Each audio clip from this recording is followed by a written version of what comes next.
একটা মেয়ের হাতে যখন তার স্বামী ডিভোর্স পেপার তুলে দেয়, তাহলে সেই মেয়েটির তখনকার অনুভূতি ঠিক কেমন হয় সেটা জানার প্রবল ইচ্ছে ছিল আমার।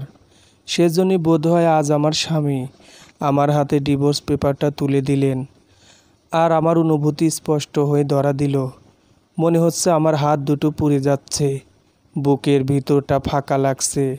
অদৃশ্য একটা দেওয়াল আমার সামনে বাধা হয়ে দাঁড়িয়ে আছে। গলা শুকিয়ে কাঠ হয়ে গিয়েছে, দাঁড়ানোর শক্তি নেই। সামনের মানুষগুলো আমার অপরিচিত। সবচেয়ে বড় কথা, আমার পায়ের তলার মাটিটুকুই সরে গিয়েছে। আমি যখন পাথরের মতো দাঁড়িয়ে আছি রাফাদের সামনে, তখন রাফাত বিরক্ত সুরে বলল, এখানে প্লিজ সাইন করে দাও অনু। আমি ওর দিকে তাকালাম, ভালো করে লক্ষ্য করলাম, উনি কি আমার সেই রাফাত যিনি বিভিন্ন প্রতিকূল অবস্থা মোকাবেলা করে চাচা চাচির সংসার থেকে উদ্ধার করে আমার মতো এতিম মেয়েকে নিজের স্ত্রী হবার মর্যাদা দিয়েছিলেন? উনি কি সেই রাফাত? আর এটাই আমার শ্বশুরবাড়ির পরিবারের লোকজন, যে বাড়ির লোকেরা আমাকে ভালোবেসে আগলে রেখেছিল। তারাই হঠাৎ আমার দিক থেকে মুখ ফিরিয়ে নিচ্ছে। সবাই যেন আমার প্রতি বিরক্ত। ওদের সেই বিরক্তিকর চাহনি দেখে আমার চোখের পানি বাইরে আসলো না, ভিতরেই আটকে গেল। যে পরিবারের প্রতিটি মানুষকে আমি ভালোবেসে আগলে রেখেছিলাম, নিজের সংসারের প্রতিটি মানুষের খেয়াল রাখতাম, সেখানে আমার প্রতি হঠাৎ তাদের এত ত্যক্ত বিরক্ত হবার কারণ আমার ছোট্ট মস্তিষ্কে ভাবতে পারছে না। আমি সবার দিকে এক পলক তাকিয়ে ডিভোর্স পেপারে সাইন করে দিলাম। তারপর এক কাপড়ে সেখান থেকে বেরিয়ে এলাম। কেউ একটিবার মুখ ফুটেও কিছু বলেনি। তবে আসার সময় ওদের কাউকে বলতে শুনেছি, এবার আমার শাশুড়ির বোনের মেয়ে তিশাকে রাফাদের বউ করে আনবে। সেই মেয়ে পিএইচডি করে বিদেশ থেকে ফিরেছে, বয়সও হয়েছে মেয়েটার অনেক। প্রচুর টাকা পয়সার লোভে আমার শ্বশুর শাশুড়ি নিজের বোনকে কথা দিয়েছেন, বোনের মেয়েকে তিনি পুত্রবধূ করে ঘরে তুলবেন। তিশা বিদেশ থেকে ফেরার পরই আমি রাফাদের মধ্যে একটা পরিবর্তন দেখতে পেয়েছিলাম। সারাদিন অফিস করে রাতে বাসায় ফিরেই শুরু হয়ে যেত মেসেঞ্জারে চ্যাটিং। আমাকে সময় দেওয়ার বদলে ও নিজের নিষিদ্ধ আনন্দের জন্য আসক্ত হয়ে পড়ল 28 বছর বয়সী সুন্দরী খালাতো বোনের প্রতি। আমি আর কিছু ভাবতে পারছি না, পা দুটো টলমল করছে। এই রাতে আমি কোথায় যাব বুঝতে পারছি না। আমার তো কেউ নেই, চাচা চাচির সংসারে আমার জায়গা হবে না। আমি নিশ্চিত এক কাপড়ে নিজের সংসার থেকে আমাকে বের করে দেয়া হয়েছে। কতই বা বয়স আমার, 21 বছরের জন্মদিনটা তো কমাস আগেই শেষ হলো। আমার শ্বশুরবাড়ির লোকেরা কি মানবিকতার খাতিরে আমাকে আজ রাতটা আশ্রয় দিতে পারতো না? কয়েক মুহূর্তের ব্যবধানে আমার পুরো পৃথিবীটা ধূসর মেঘে পরিণত হলো। পৃথিবীও যেন আমাকে দেখে হাসছে। বিয়ের 8 মাসের মাথায় কারো ডিভোর্স হয়ে গেলে সেটাকে ঠিক কেমনভাবে আমাদের সমাজ নেয় আমার জানা নেই। 8 মাসের সুখের সংসারটা হঠাৎ তিশা নামক ঝড়ে ভেঙে যাবে ভাবতেও পারিনি। কথায় আছে না, অভাগী যেদিকে তাকায় সাগরও শুকিয়ে যায়। ঠিক আমার সাথে ঘটা ঘটনাটার মতন একটা মুহূর্ত, কিন্তু আমার কাছে অনন্তকাল মনে হচ্ছে। কোথায় যাব, কি করব, ভাবতে ভাবতে রাস্তার পাশের একটা চায়ের দোকান দেখতে পেলাম। রাত 9টা। আমি গুটিসুটি ধীর পায়ে হেঁটে গেলাম চায়ের দোকানে। প্রচুর পানি খেতে ইচ্ছে করছে। আমি দোকানের সামনে গিয়ে দাঁড়ালাম। মাঝবয়সী দোকানদার জিজ্ঞেস করলো, কি হয়েছে মা? আমি বেঞ্চে ধপ করে বসে পড়লাম। দোকানদার বলল, কি হয়েছে মা, এত রাতে একলা একলা ঘুরতাছো কেন? বিপদে পড়বা তো মা। আমি একটা তপ্ত নিঃশ্বাস ফেললাম, বললাম, চাচা আমাকে একটু পানি খাওয়াতে পারবেন? দোকানদার চাচা পানির গ্লাস এগিয়ে দিতে দিতে বললেন, এইটা কোনো কথা কইলা মা? পানি খাইবা কইলেই হয়। আমি ঢকঢক করে পানি খেয়ে গলা ভিজিয়ে নিলাম। দোকানদার চাচা আমার দিকে স্নেহের দৃষ্টিতে তাকিয়ে রইলেন। তারপর দোকানের কাজে মন দিলেন। কাজ শেষ করে কিছুক্ষণ পর জিজ্ঞেস করলেন, অনেক রাত হয়েছে তো মা, তুমি কি বাড়ি যাইবা না মা? আমার তো এখন দোকান বন্ধ করার সময় হইয়া পড়ছে। আমি উঠে দাঁড়ালাম, কেন জানি না এই লোকের মুখে মা ডাকটা শুনে আমার কান্না পাচ্ছে। অথচ রাফাতের দেওয়া বিবাহ বিচ্ছেদের কাগজটাতে সই করার সময় আমি কাঠ হয়ে দাঁড়িয়েছিলাম। বুক বার হয়ে এলেও কান্না আসেনি। কিন্তু এখন কেন পাচ্ছে? আমার মা বাবা নেই বলে। আমার মা বাবা থাকলে হয়তো এই দুর্দিনে আমাকে রাস্তায় রাস্তায় ঘুরতে হতো না। আমার খুব ইচ্ছে করছে কান্না করতে। আমি আর সামলাতে না পেরে কেঁদেই দিলাম। বললাম, জানেন চাচা, আমি একটা ইতিম মেয়ে। অনেক প্রতিকূলতাকে পিছনে ফেলে যে লোকটা আমাকে বিয়ে করেছিল, আমার সেই বর আজকে আমাকে ডিভোর্স দিয়েছে। এই রাতে আমি এখন কোথায় যাব, কি করব, বুঝতে পারছি না চাচা। আমার কথা শুনে চাচাও থ মেরে দাঁড়িয়ে আছেন। উনি সান্ত্বনা সূচক বার্তা দেওয়ার আগেই পিছন থেকে কেউ একজন বলে উঠল, আপনার স্বামী তো একটা অমানুষ, আপনাকে ইউজ করে এখন রাস্তায় ফেলে দিয়েছে। আমি চমকে পিছনে ফিরে তাকালাম। রাতের গাঢ় অন্ধকারে গাড়িতে ঠেস দিয়ে অদ্ভুত ভঙ্গিমায় দাঁড়িয়ে আছে একটা লোক। চেহারা দেখা যাচ্ছে না, অবয়বটা খুব চেনা, গলার স্বর খুব পরিচিত, কিন্তু কে সে? অন্ধকারে ঢাকা লোকটা ছিল আহাত স্যার, যিনি একসময় আমাকে ভালোবাসতেন, কিন্তু কোনো দিনও বলেননি আমাকে। তিনি এমন একজন মানুষ, কখনো কারো বিশ্বাস ভঙ্গ করেননি। মাথার উপর ছায়া হিসেবে রইতেন, যার জন্য জীবন দিতেও রাজি, যার জন্য আমি নতুন একটা জীবন পেয়েছিলাম, যার সাথে দেখা না হলে আমি রাস্তায় রাস্তায় ঘুরতাম। সেই আহাত, যাকে আমি সম্মান করে আহাত স্যার বলে ডাকতাম, কিন্তু কোনো দিনও ভালোবাসিনি। ভালোবাসবো কীভাবে? একজন কি ভালোবাসতাম, সেটা রাফাত ছিল। সম্মানটা আহাদের পাওনা ছিল।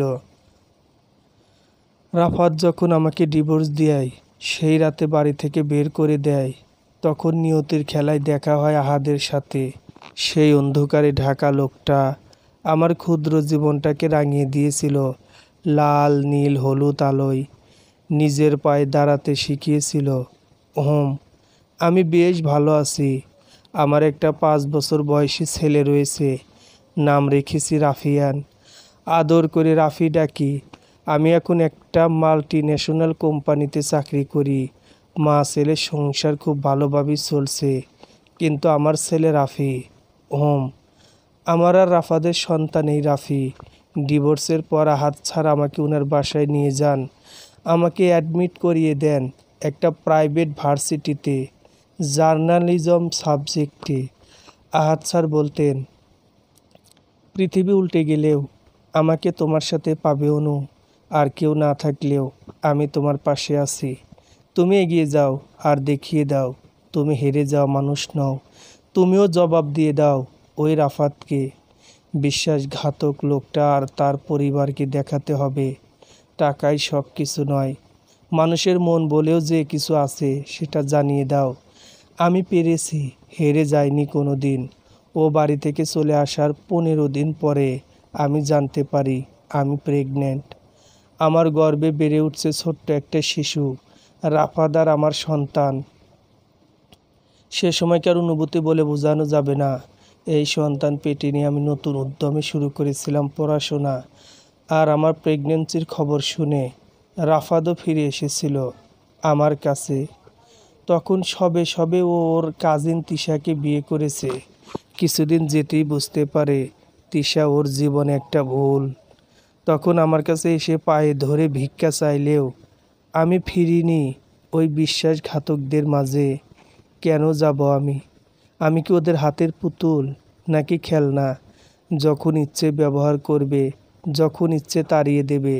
আমার কি আত্মসম্মান নেই? ততদিনে আমি নিজেকে নিয়ে বেশ সচেতন হয়ে পড়েছি। নিজের সিদ্ধান্ত নিজেই নিতে পারি। কারো কথা না শুনে আহাদের পরামর্শ মতো নিজের পায়ে দাঁড়ানোই ছিল আমার লক্ষ্য। কিন্তু ক্ষমা করে দিয়েছিলাম। দোষটা হয়তো রাফাদের ছিল না, আমার নিয়তি ছিল। ভুল তো মানুষেরই হয়। ঘৃণা করিনি কখনো, মেনে নিয়েছিলাম আমি। রাফির যেদিন জন্ম হয় তখন হসপিটালের বেডে বসে শুনেছিলাম রাফাত নাকি অ্যাক্সিডেন্টে মৃত্যুবরণ করেছে। সে সময় তিশার সাথে ওর ডিভোর্সও হয়ে গিয়েছিল, সেটা তিশা নিজেই দিয়েছিল। খুব ডিপ্রেশনে ভুগছিল রাফাত। ছেলের শোকে ওর মাও এক প্রকার শয্যাশায়ী তখন। আমি এই খবর শুনে তখন মূর্তির মতো বসেছিলাম। কোথাও না কোথাও মনটা একটু কেঁদে উঠল। আমার প্রথম ভালোবাসা ছিল রাফাত। প্রথম ভালোবাসা কি কেউ ভুলতে পারে? আমার সন্তানটাও যে অজান্তেই তার বাবাকে হারালো। সেই শুরু আমার স্ট্রাগল।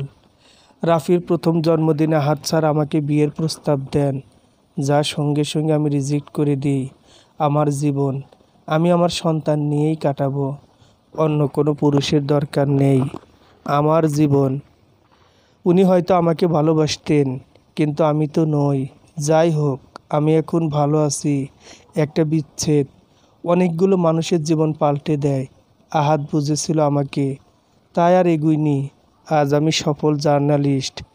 এখন আমি চাচা চাচির সংসারই থাকি। ওনারা আগের মতো আমাকে এখন বোঝা মনে করেন না। কেন করবে? নিজের সন্তানেরা তো যার যার মতো বাবা মাকে ছেড়ে চলে গিয়েছে। দেখাশোনা করার মতো কেউ ছিল না। নিজেদের ভুল বুঝতে পেরে অনেক খুঁজে আমার কাছে ক্ষমা চেয়ে নিয়ে আসে এখানে। এখন আমি চাকরি করি, আমার টাকা আছে অনেক, তাই এই সংসারের সব দিকটাও আমি সামলাই। আহাত নিজের সংসারে ব্যস্ত এখন, তবুও আমার খোঁজ নিতে ভোলেন না। কি ভালো একটা মানুষ তিনি। ওনার মতো মানুষ সমাজের জন্য খুব প্রয়োজন। ইস, কি নির্মম নিয়তি আমাদের।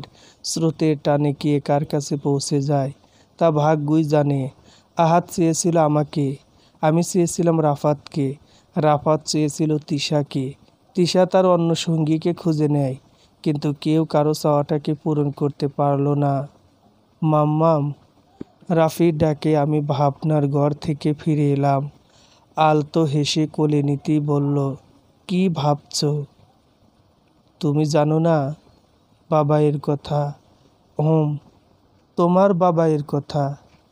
রাফি আমার গালে চুমু খেয়ে বলল, আচ্ছা তুমি ভাবো, আমি ঘুমিয়ে যাই, তোমাকে ডিস্টার্ব করব না। ঠিক আছে মাম্মাম। আমি ছেলের কপালে চুমু খেয়ে বললাম, বাচ্চাটা। রাফি খিলখিল করে হাসলো। হাসলে ওকে রাফাদের মতো লাগে। বাবার মতো হয়েছে ছেলেটা। চোখ, কান, নাক, চুল সব রাফাদের অবিকল। আর স্বভাব শিক্ষা আমার।